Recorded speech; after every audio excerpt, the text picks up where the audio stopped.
আজকে অধিবৃত্তের সমীকরণটা আমরা দেখলামই কি কি হয় এরকম।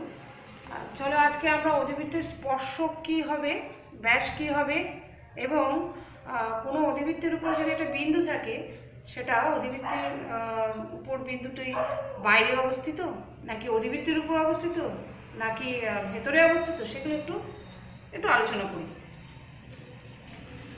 চলো তাহলে প্রথমে অধিবৃত্তের স্পর্শকটা একটু আমরা দেখি কিভাবে হবে অধিবৃত্তের স্পর্শক। আচ্ছা,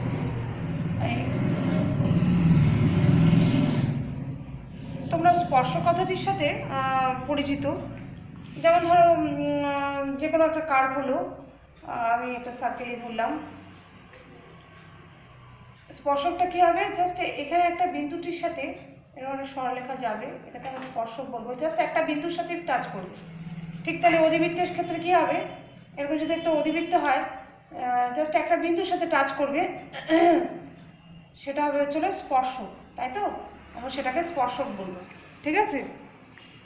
তো এবার দেখি অধিবৃত্তের স্পর্শকটা একটা তো সমীকরণ হবে, সেই সমীকরণটা কি হবে সেটা একটু দেখি।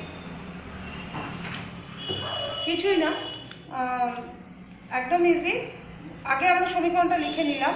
অধিবৃত্তের যে জেনারেলের যে সমীকরণ আছে আমরা জানি y² = 4ax সবসময় আমরা নিয়ে থাকি। এটার আমরা তোমাদের নির্ণয় করবো হচ্ছে ডেরিভেটিভ নির্ণয় করব, ডিফারেন্সিয়েট করব। কি করে করব?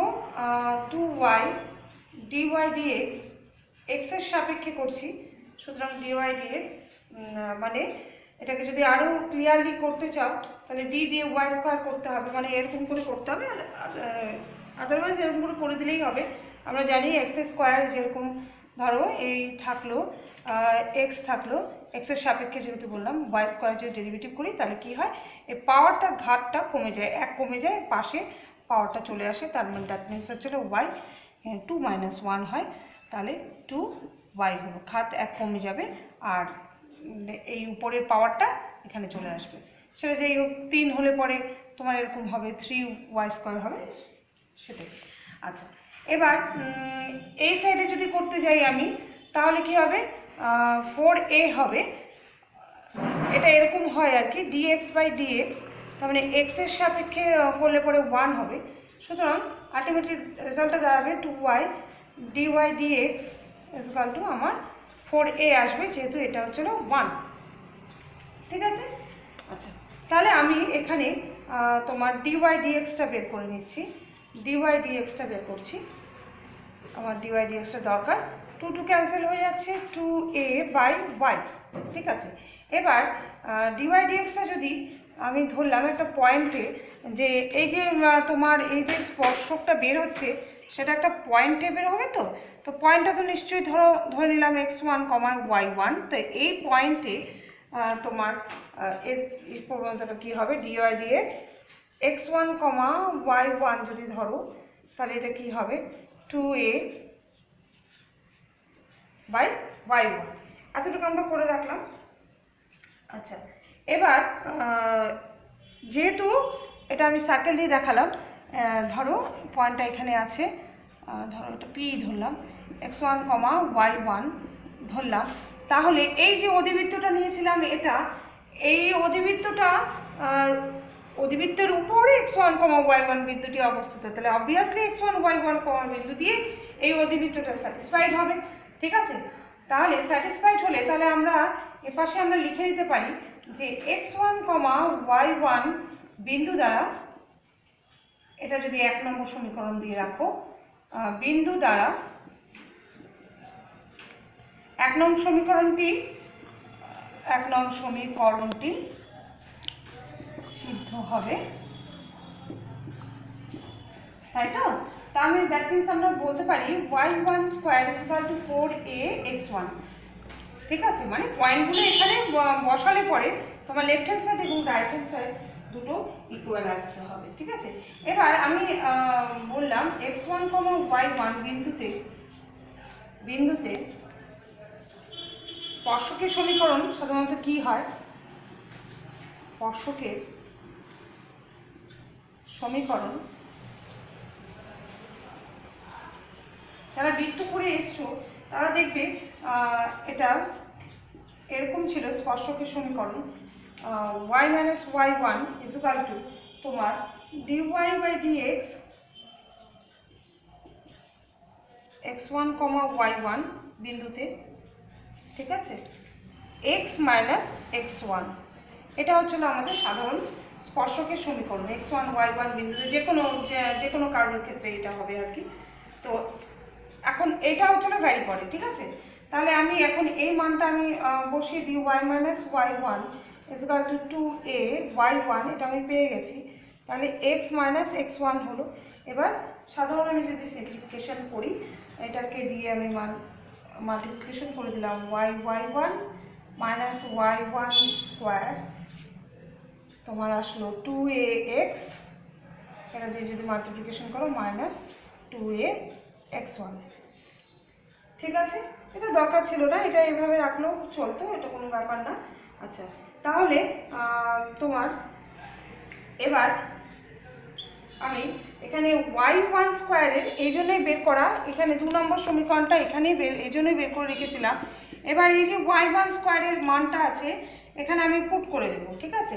তাহলে পুট করলে কি হবে, y মাইনাস y1 মাইনাস 4ax1, জাস্ট এটা তো এটা এত অবধি, হ্যাঁ। এটা আমার এখন সিম্পলিফিকেশন করে একটা সুন্দর একটা ফিগার দিতে হবে, সেই জন্য আমি সিম্পলিফিকেশনটা করছি। সিম্পলিফিকেশনটা করার অর্থ হচ্ছিল এটাই। আচ্ছা, তাহলে যদি এটাকে এই পাশে নিয়ে যাই তাহলে তাহলে সিম্পলিফিকেশন করে দেখবে এটা আলটিমেটলি রেজাল্ট আসবে y into y1 is equal to তোমার 2a কমন যাবে, x প্লাস x1 হয়ে যাবে। কেন বলো, এই যে মাইনাসটা আছে এটা এই পাশে চলে যাবে, তার ফলে কি হবে, এটা প্লাস হবে, প্লাস 2ax1, এখানে মাইনাস 2ax1 আছে তো ওটা প্লাস 2ax1 আসবে, সেখান থেকে তোমরা 2a এটা কমন নেবে, কমন নেওয়ার পর দেখবে x প্লাস x1 আসবে। তাহলে অধিবৃত্তের স্পর্শক আমরা কি পেলাম, y into y1 is equal to 2a ব্র্যাকেটে x প্লাস x1, ঠিক আছে। এবার আমরা চলে আসি অধিবৃত্তের ব্যাস। 2 নম্বরে আমরা চলে এলাম অধিবৃত্তের ব্যাস নিয়ে একটু আলোচনা করব। অধিবৃত্তের ব্যাস, আগে অধিবৃত্তের ব্যাসের ডেফিনেশনটা আমরা একটু লিখে নিই। অধিবৃত্তের ব্যাস যদি বলতে হয় তাহলে যদি বলো এরকম করে, অধিবৃত্তের আমি লিখে দিচ্ছি, দেখে নাও। অধিবৃত্তের এক প্রস্থ সমান্তরাল, আমি ওপাশে যাচ্ছি না, এভাবেই কন্টিনিউ করছি। সমান্তরাল জ্যায়ের মধ্যবিন্দু, আমি যা লিখছি সেটা আমি ছবির সাহায্যে বুঝিয়ে দিচ্ছি। মধ্যবিন্দুর সঞ্চার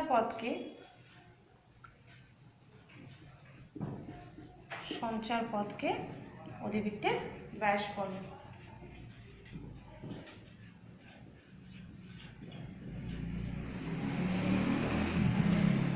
ঠিক আছে, এবার দেখো পিকচারটা একটু দেখো, এই যে অধিবৃত্ত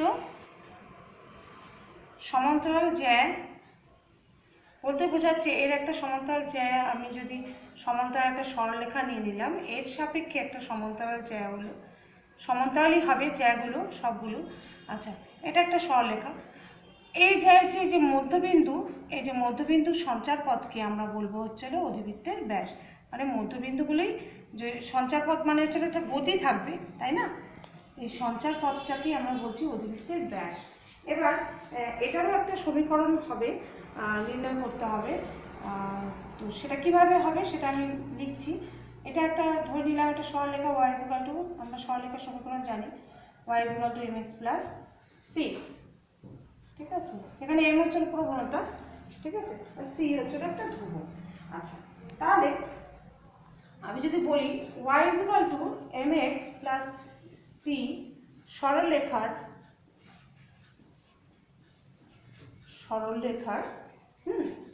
সমান্তরাল একটি জ্যা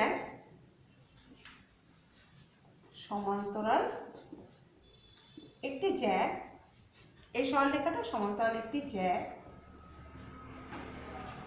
যার মধ্যবিন্দু x1, y1, তার সমীকরণটি কি হবে? তার সমীকরণটি আমি ডাইরেক্ট লিখছি। দেখো তার সমীকরণ হবে কি হবে?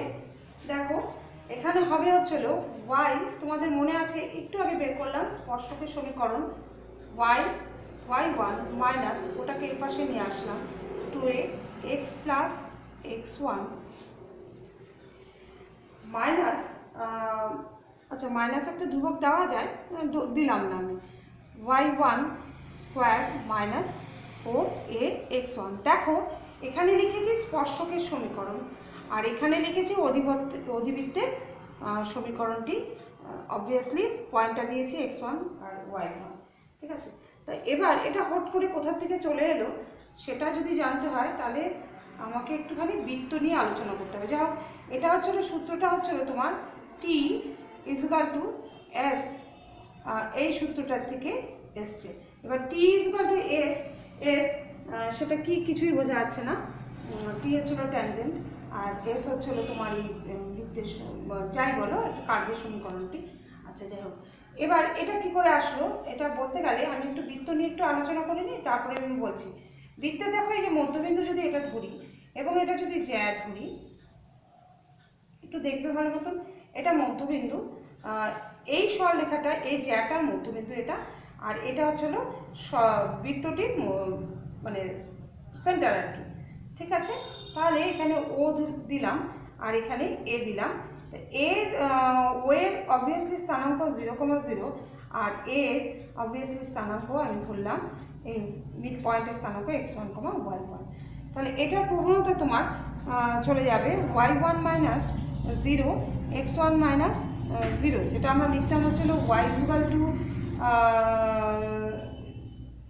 এখানে পয়েন্টটা উল্লেখ করা হয়েছে মধ্যবিন্দু, আমরা অবভিয়াসলি লিখতাম y equal to 0, x equal to 0, এটা থেকে এসছে, ঠিক আছে? এবার এইটার ক্ষেত্রে তোমার জ্যার সমীকরণটি তাহলে কি হবে বৃত্তের, যদি মনে থাকে তোমাদের, তাহলে জ্যায়ের বৃত্তের ক্ষেত্রে করানো হয়েছিল বৃত্তের জ্যায়ের সমীকরণ, সেটা কি হবে তোমার y মাইনাস y1 is equal to minus x1 by y1 আর x minus x1। এটা সলভ করলে তোমার দেখতে পাবে যে এটা অবভিয়াসলি আসছে। আচ্ছা আমি সলভই করে দিচ্ছি, y1 minus y1 square is equal two x1 minus x1 square. দেখো সাইড চেঞ্জ করে দিলাম, তোমার সাইড সরি এখানে মাইনাস হবে, যেহেতু এখানে মাইনাস আছে এখানে প্লাস হবে, হ্যাঁ? তাহলে সাইড চেঞ্জ করলে দেখো একটা ফর্ম আসছে x1 প্লাস y1, একটু মাঝখানে ফাঁকা রাখলাম, বলছি ফাঁকা রাখছি কেন, x1 square plus y1 square. এবার আমি এখানে একটা ধ্রুবক যোগ করে দিলাম, ধরো এ স্কোয়ার, প্যাটার্নটা ঠিক রাখার জন্য এখানে এ স্কোয়ার। তাহলে দেখো তোমার এখানে বৃত্তের ক্ষেত্রে এটা যেহেতু কার্ভটা বৃত্ত ছিল সেহেতু বৃত্তের একটা বৃত্তের সমীকরণ, এটা বৃত্তের সমীকরণ আর এটা বৃত্তের জ্যা, সেখান থেকে আমরা কিন্তু এই সূত্রটা ফর্ম করেছি, ট্যানজেন্ট ইজ ইকুয়াল টু যে কোনো বৃত্তের যেটা কার্ভ থাকে সেটা, ঠিক আছে? তাহলে ওখান থেকে এটা এসছে এবং প্রত্যেকটি তোমার এটা নির্ণয় করার সময় প্রত্যেকটি কার্ভের ক্ষেত্রে কিন্তু এটা হবে, ট্যানজেন্টটা হবে মানে যার যার ক্ষেত্রে, ধরো উপবৃত্তের ক্ষেত্রে উপবৃত্ত হলো, পরাবৃত্তের ক্ষেত্রে পরাবৃত্ত হলো, বৃত্তের ক্ষেত্রে বৃত্ত হচ্ছে, এগুলো হবে, আর তার সাথে ইজুকালটা হবে ছিল কার্ভ। সেই জন্য এখানে বলছিলাম এটা ধ্রুবক থাকতে পারতো, সেটা কোনো ইসে নেই, ধ্রুবকটা অ্যাড করে দিলাম। আচ্ছা তাহলে আমি এই নিচেরটা একটু মুছে দিই। আচ্ছা দেখো আমি এটাকে এক নং সমীকরণ হিসাবে চিহ্নিত করলাম, যেহেতু এটা জায়গা ছিল না আমি উপরে মার্ক করেছি, এটা 2 নং সমীকরণ। এবার এই দুটো সমীকরণে সমান্তরাল হওয়ার শর্ত হচ্ছিল, যদি বলি এই যে বলেছি সমান্তরাল একটি জ্যা, তাহলে তার এখানে মুছে গেছে, আচ্ছা সমান্তরাল জ্যা যদি বলি তাহলে সমান্তরাল হওয়ার শর্তই হচ্ছে হলো তাদের প্রবণতাগুলো সমান হবে। তাহলে এই ক্ষেত্রে এর প্রবণতাটা যদি আমি নির্ণয় করি যা y মাইনাস y1 2a এটাকে যদি আমি ইকুয়াল টু 0 ধরে এটাকে করি, তাহলে y মাইনাস y1 এটার প্রবণতাটা হবে হচ্ছিল y1 x মাইনাস x1, ঠিক আছে। আর এটার প্রবণতা হচ্ছিল এটা হবে, ঠিক আছে। তাহলে মানে এটা সলভ করে কিন্তু এটা এসছে, কিন্তু এটা সলভ করে এটা y মাইনাস y1 এটা যদি আসে তাহলে প্রবণতা দেখা যাবে এটা হচ্ছে এটার থেকে, হ্যাঁ। তাহলে সমান্তরাল সরলরেখার সমীকরণের শর্তই হচ্ছিল তাদের দুজনের প্রবণতাটা সমান হয়। তাহলে that means m is equal two আমরা বলতে পারি 2a বাই y1। এই সরলরেখা থেকে এই সরলরেখা এসছে এবং দেখা গেল যে এটার প্রবণতাটা এখানে যেটা থাকে x মাইনাস x1 এর কমন যে পোর্শনটা থাকে সেটাকে আমরা প্রবণতা হিসেবে ধরে নিই স্ট্রাকচার অনুযায়ী। আর এর স্ট্রাকচার অনুযায়ী এমটা হচ্ছে হলো তোমার প্রবণতা, যেহেতু এক্স এর সহগ হিসেবে যদি কল্পনা করা যায় তাহলে এটাও এক্স এর সহগ হিসেবে কল্পনা করা গেল। তাহলে এটা প্রবণতা এটাও প্রবণতা, তাহলে এইটা হচ্ছে না আমাদের দুটার প্রবণতা সমান হবে, কারণ আমরা বলেই নিয়েছি এখানে একটা শর্ত বলেছি সমান হবে। তাহলে তাই যদি হয়, এটা যদি এবার জেনারেল বেসিস লিখি আমরা, তাহলে লিখব সুতরাং x1, y1 বিন্দুর সঞ্চারপথের সমীকরণ, সঞ্চারপথের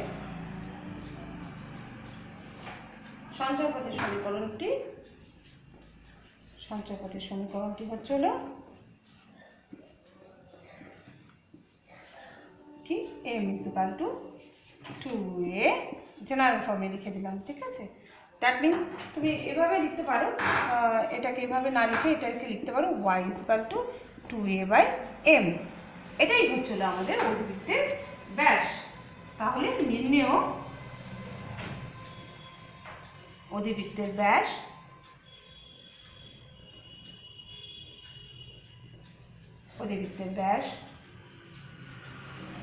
হলো y is equal to 2a by m, ঠিক আছে, ক্লিয়ার। আমি স্পর্শক দেখলাম, ব্যাস দেখলাম। এবার দেখব যে কোনো বিন্দু, ধরো x1, y1 বিন্দুটি, যে কোনো বিন্দু, হ্যাঁ, বিন্দুটি অধিবৃত্তের যে অধিবৃত্ত রয়েছে তোমার আমি সার্কেল করে দিলাম, ঠিক আছে।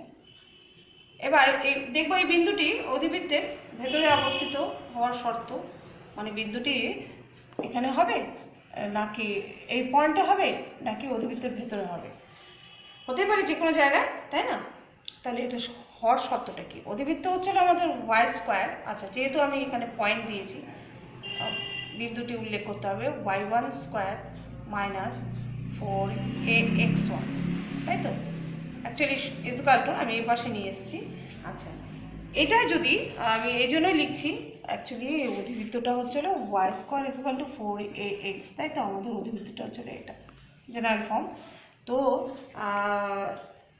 শর্ত বলছি তো, তাই 1 নম্বর শর্ত, বিন্দুটি কোথায় অবস্থিত হবে, y1 স্কোয়ার মাইনাস 4ax1 যদি গ্রেটার দেন ইকুয়াল টু নয়, গ্রেটার দেন যদি 0 হয়, তাহলে বিন্দুটি গ্রেটার দেন 0 যদি হয় তাহলে বিন্দুটি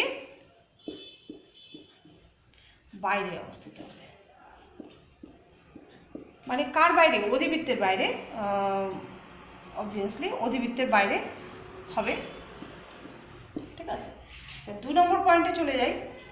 y1 স্কোয়ার মাইনাস 4ax1 এটা যদি ইকুয়াল টু 0 হয়ে যায়, ঠিক আছে, 0 হয়, তাহলে বিন্দুটি কি হবে?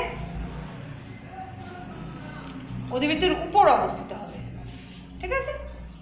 কিছুই না, সিম্পল ব্যাপার, অধিবৃত্তের উপর থাকবে, ঠিক আছে। আর যদি ধরো 3 নম্বর পয়েন্টে আসি, y1 স্কোয়ার মাইনাস 4ax1 এটা যদি লেস দ্যান 0 হয়, তাহলে বিন্দুটি অধিবৃত্তের ভেতরে অবস্থিত হবে, বিন্দুটি ভিতরে অবস্থিত হবে, ভিতরে থাকবে, ঠিক আছে। Thank you.